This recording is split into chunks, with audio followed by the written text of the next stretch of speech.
दोस्तों, जब भी म्यूचुअल फंड्स की बात आती है तो इन्वेस्टर अपनी हार्ड एंड मनी को ट्रस्ट करके इन्वेस्ट करते हैं अलग अलग एएमसीज के पास, और इसके लिए वो यूज करते हैं अलग अलग प्लेटफॉर्म्स को, जहां पे ग्रो एक लीडिंग प्लेटफॉर्म है। अगर मैं ग्रो की बात करूं तो इंडिया का सबसे बड़ा प्लेटफॉर्म है जिसके थ्रू म्यूचुअल फंड्स के अंदर इन्वेस्टमेंट किया जाता है। लेकिन इसको लेके बहुत से कंफ्यूजन होते हैं कस्टमर्स के अंदर, जहां पे उनको डाउट होता है कि क्या ये पैसा कैसे फ्लो करता है, ये प्रोसेस कैसे काम करता है, और यहाँ पे क्या क्या रिस्क हो सकते हैं। तो मैं जगदीप सिंह आपका स्वागत करता हूं ग्रो के यूट्यूब चैनल में, और आज हम बात करने वाले हैं कि म्यूचुअल फंड ग्रो के ऊपर कैसे काम करता है और यहाँ पे क्या क्या मिथ हैं कस्टमर्स के अंदर या पूरे पब्लिक के अंदर, जहां पे मैं आपको क्लैरिटी देने की कोशिश करूंगा। चलिए कम टाइम लेते हुए जल्दी से स्टार्ट करते हैं आज का वीडियो।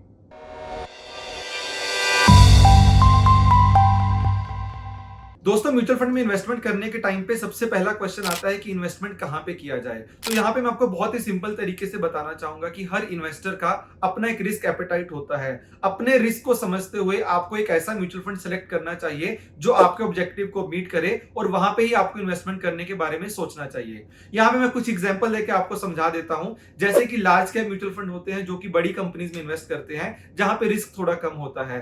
वैसे ही स्मॉल कैप म्यूचुअल फंड्स होते हैं जो कि छोटी मार्केट कैपिटलाइजेशन वाली कंपनीज में इन्वेस्ट करते हैं, जहां पे रिटर्न के चांसेस भी ज्यादा होते हैं लेकिन आपको रिस्क भी ज्यादा कैरी करना पड़ता है। तो सबसे पहले ग्रो प्लेटफॉर्म आपको हेल्प करता है कि वो सब इंफॉर्मेशन म्यूचुअल फंड के बारे में बताया जाए आपको, जो आपको एक इन्फॉर्म्ड इन्वेस्टर बनने में हेल्प करेगा।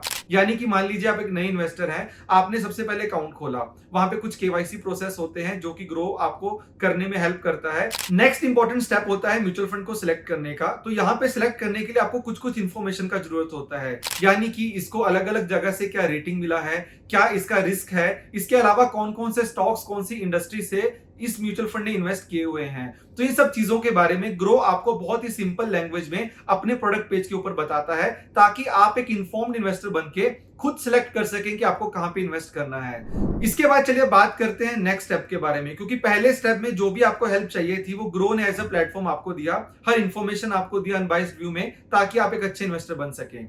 सेकंड स्टेप यहां पे आता है, इन्वेस्टमेंट करने के लिए आपको अपना पैसा ट्रांसफर करना पड़ेगा, और ये ऑर्डर प्रोसेस कैसे फ्लो करता है इसको मैं आपको बहुत सिंपल तरीके में समझाने का ट्राई करता हूं।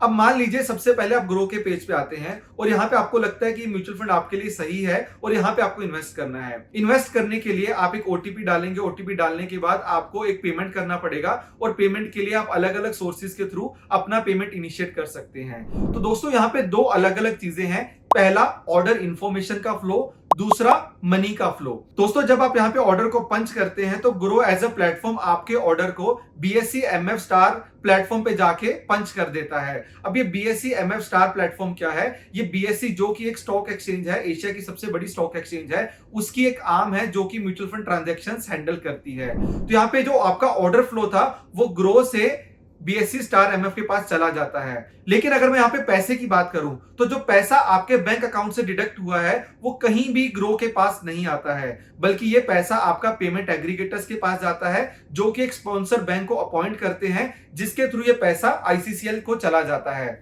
अब वापस से आपको बहुत इजी लैंग्वेज में समझाने का ट्राई करता हूं। ऑर्डर आपका ग्रो से सीधा बीएससी के पास चला गया, पैसा आपका पेमेंट एग्रीगेटर्स के पास गया, वहां से स्पॉन्सर बैंक के पास गया, और स्पॉन्सर बैंक के बाद आईसीसीएल के पास गया। अब ये आईसीसीएल क्या है? आईसीसीएल एक क्लियरिंग कॉर्पोरेशन है जो कि बीएससी के बिहाफ पे पैसे को सेटल करता है। अब आप मान लीजिए क्लियरिंग कॉर्पोरेशन का रोल यहाँ पे क्यों होता है? अगर आप किसी भी स्टॉक को बाय या सेल करते हैं तो क्लियरिंग कॉर्पोरेशन को इसलिए लाया गया था ताकि हर ट्रेड को ऑनर किया जा सके, यहाँ पे कोई भी डिफॉल्ट नहीं हो। तो सिमिलरली अगर मैं म्यूचुअल फंड की बात करूं तो यहाँ पे जो पैसा सेटलमेंट का प्रोसेस होता है वो ग्रो से इंडिपेंडेंटली पेमेंट एग्रीगेटर और क्लियरिंग कॉर्पोरेशन के थ्रू हैंडल किया जाता है। अब आपका पैसा पेमेंट एग्रीगेटर आईसीएल के थ्रू डायरेक्टली आरटीएस के पास चला जाएगा, जो कि आपके पेमेंट के अगेंस्ट में आपको यूनिट्स को एलोकेट करेंगे। अब आप थोड़ा सा कंफ्यूज हो रहे होंगे कि यहाँ पे आरटीएस क्या होते हैं। आरटीएस एक बैक ऑफिस की तरह होते हैं जो कि हर एएमसी के लिए काम करते हैं और आपके हर पेमेंट के लिए आपको यूनिट्स एलोकेट करते हैं, और जब भी आप अपने म्यूचुअल फंड को रिडीम करते हैं तो उसके बिहाफ पे जो भी आपको पैसा जाता है वो भी आरटीएस के थ्रू चला जाता है। चलिए दोस्तों, जल्दी से कुछ मिथ्स को डिकोड कर लेते हैं जो कि बहुत सारे होते हैं लोगों के अंदर। सबसे पहला मनी के रिगार्डिंग, जो मैंने भी अभी आपको काफी डिटेल में भी समझाया कि जो आपका मनी मूवमेंट होता है वो ग्रो के बैंक अकाउंट्स को कहीं भी टच नहीं करता, ये इंडिपेंडेंटली फ्लो करता है। दोस्तों सेकंड जो इंपॉर्टेंट मिथ लोगों के अंदर होता है कि वो ये होता है कि ग्रो की वजह से उनको नैव नहीं मिला सेम डे का जब वो मार्केट को टाइम करना चाह रहे थे। तो मैं आपको फिर से बताना चाहूंगा कि जो आपका मनी मूवमेंट होता है वो आईसीएल डायरेक्टली आरटीएस को देता है। अगर वहां पे स्पॉन्सर बैंक और यहाँ पे कोई भी अगर डिले होता है मनी मूवमेंट का तो वहां पे आपको नैव डिले हो जाता है और आपको नेक्स्ट डे का नैव मिलता है। Grow as a tech first platform and a customer first platform हम मेक श्योर करते हैं कि हम आपके हर ऑर्डर को रियल टाइम एमएफ स्टार पे पंच करें। आपके ऑर्डर पंच करने में कभी भी मिनट्स का भी डिले नहीं होता बल्कि वो हर सेकंड के अंदर आपके ऑर्डर को रियल टाइम एमएफ स्टार के पास पंच कर दिया जाता है। अगर यहाँ पे मनी मूवमेंट का कुछ भी डिले होता है किसी भी बैंक की वजह से या कुछ भी इंटरमीडियरीज की वजह से तो वहां पे ये नैव के डिलेस आ सकते हैं। लेकिन हम as a customer first platform try करते हैं कि हर इशू को पहले जाके सॉल्व किया जा सके और जहां पे भी कुछ डिले लगता है तो हम पहले से जाके वहां पे इंटरमीडियरीज के साथ जाके वो हर इशू को सॉल्व करने का ट्राई करते हैं ताकि आपके हार्ड एंड मनी के ऊपर कोई भी नैव ब्रीच या कोई भी ऑर्डर कैंसिलेशन का प्रॉब्लम नहीं आए। दोस्तों तीसरा इंपॉर्टेंट मिथ होता है मैंडेट का। अब ये मैंडेट क्या होता है? जब भी आप एक एसआईपी डालते हैं, एसआईपी यानी कि सिस्टमैटिक इन्वेस्टमेंट प्लान, ताकि आपका एक पर्टिकुलर डेट पे पैसा कटता रहे और आपका इन्वेस्टमेंट होता रहे किसी म्यूचुअल फंड के अंदर, तो उसके लिए आप एक मैंडेट क्रिएट करते हैं बैंक पे ताकि आपका पैसा एक सही टाइम पे डेबिट हो जाए।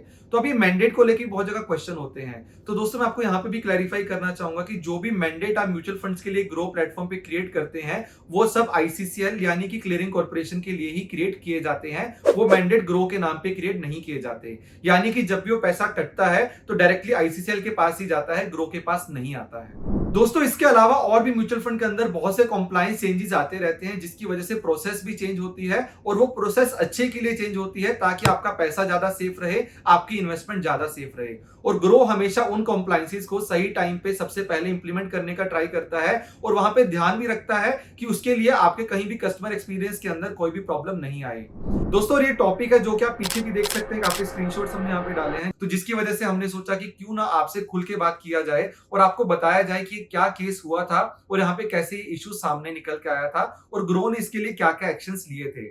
आगे बढ़ने से पहले सबसे पहले मैं अपने कस्टमर्स को थैंक यू बोलना चाहूंगा जिन्होंने हमें अलग अलग प्लेटफॉर्म्स पे जाके डिफेंड किया और हमारे लिए बहुत सारा प्यार भी दिखाया। सबसे पहले कस्टमर ने 25 सितंबर 2020 को एक एसआईपी स्टार्ट किया था और एसआईपी के जरिए वो 10,000 रुपए हर मंथ इन्वेस्ट करना चाहता था। अगर आप मेरी स्क्रीन पे देख सकते हैं कि इस एसआईपी का बिलर कौन है, यानी कि एसआईपी का पैसा कट के किसके पास जाएगा। ये स्क्रीनशॉट से काफी क्लियरली दिख जाता है कि जो ये बिलर है वो आईसीसीएल के नाम पे है, यानी कि हर मैंडेट का पैसा डायरेक्टली क्लियरिंग कॉर्पोरेशन के पास जा रहा था। दोस्तों अब इसके बाद टाइम आता है 27 जून 2022 का, जब हमें आरटीए से एक फीड आता है। आरटीए जिसके बारे में मैंने आपको बताया था कि बैक ऑफिस होता है एएमसीज का जो हमें सारी डिटेल बताता है कि कौन सा फोलियो है, वहां पे कितनी डिटेल्स है। तो वहां से हमें एक फीड आता है यही सेम ऑर्डर आईडी का और बताता है कि इस कस्टमर का एक इन्वेस्टेड अमाउंट है, जिसकी वजह से हम उसको प्रोसेस करते हैं और प्रोसेस करने के बाद कस्टमर का इन्वेस्टेड वैल्यू 50,000 रुपीज हो जाता है। यानी कि उसको कुछ हम दिखा देते हैं कि कुछ एक एनएवी पे यूनिट्स को एलोकेशन किया गया है। दोस्तों अब यहाँ पे जो सबसे इंपॉर्टेंट पॉइंट है वो ये पॉइंट है कि जो कस्टमर ने एसआईपीस लगाया था उसका पैसा कभी भी डेबिट नहीं हुआ था, यानी कि पैसा उसके बैंक अकाउंट से कभी भी कट के क्लियरिंग कॉर्पोरेशन के पास नहीं गया था। तो पूरे का पूरा पैसा कस्टमर के बैंक अकाउंट में पड़ा हुआ था। अब यहाँ पे बहुत से अनवेरिफाइड सोर्सेज ने बोला कि पैसा कट गया था, पैसा ग्रो ने रख लिया। तो दोस्तों सबसे पहले मैंडेट ग्रो के नाम पे नहीं था। सेकंड, अगर आप बैंक की डिटेल्स देखोगे तो कस्टमर के बैंक अकाउंट से कभी भी पैसा कटा नहीं था। अब इसके बाद मैं बात करता हूं तीसरी इंपॉर्टेंट बात की कि यहाँ पे कोई भी जो रिकॉर्ड्स की गलती हुई थी, यानी कि अगर पैसा कटा नहीं था तो कस्टमर को वहां पे इन्वेस्टेड अमाउंट नहीं दिखना चाहिए था, जिसके लिए हम अपनी गलती मानते हैं। अब दोस्तों जो भी एडिशनल यूनिट्स थी जो कस्टमर को कभी एलोकेट ही नहीं हुई थी, जिसके लिए उनका कभी पैसा कटा ही नहीं था, अगर आप उसको रिडीम करने जाओगे तो जाहिर सी बात है कि वो कभी भी रिडीम नहीं होगा। लेकिन यहाँ पे जब रिडेम्पशन ऑर्डर डाला गया तो रिडेम्पशन ऑर्डर फेल हो गया, क्योंकि वो ऑर्डर हमसे एमएफ स्टार के पास गया, वहां से आरटीएस के पास गया। आरटीएस ने देखा कि उसके अगेंस्ट कभी भी इन्वेस्टमेंट नहीं हुई थी, तो उन्होंने उस ऑर्डर को रिजेक्ट कर दिया। सेम स्टेटस हमने कस्टमर को दिखाया, यानी कि उसका रिडीम ऑर्डर कैंसिल हो जाता है। अब यहाँ पे इशू स्टार्ट होता है कि कस्टमर आके बोलता है कि मेरा ऑर्डर रिडीम नहीं हो रहा है। तो दोस्तों इसके बाद जो भी रूमर्स फैले सोशल मीडिया के अंदर, सबसे पहला मिथ यही था कि कस्टमर का पैसा ग्रो ने रख लिया। तो आपको मैंने सभी प्रूफ से दिखा भी दिया कि कस्टमर का पैसा कभी डेबिट हुआ ही नहीं था, और अगर डेबिट होता भी तो ग्रो के पास ये पैसा कभी नहीं आता। मुझे काफी उम्मीद है कि जो लोग इस पूरी प्रोसेस को अच्छे से समझते हैं, हमने वीडियो के अंदर भी समझाने का ट्राई किया था, वो अच्छे से समझ जाएंगे कि ये पैसा कभी भी ग्रो के पास आता ही नहीं है।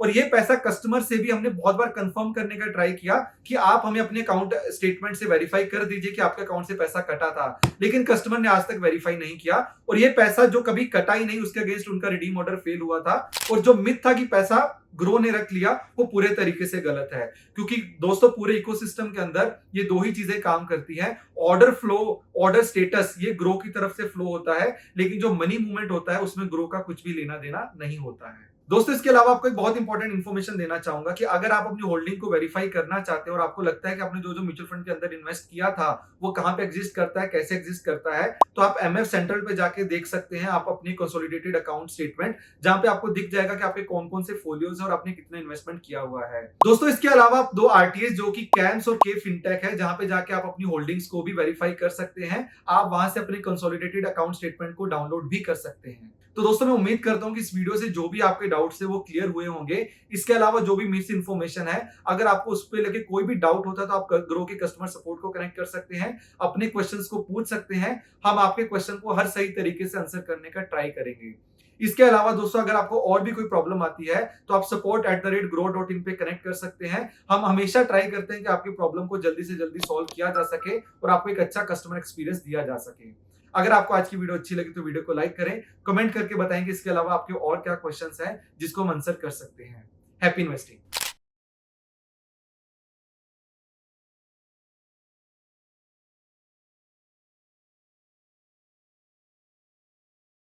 Investment in securities market are subject to market risks. Read all the related documents carefully before investing. Please read the risk disclosure documents carefully before investing in equity shares, derivatives, mutual fund, and or other instruments traded on the stock exchanges.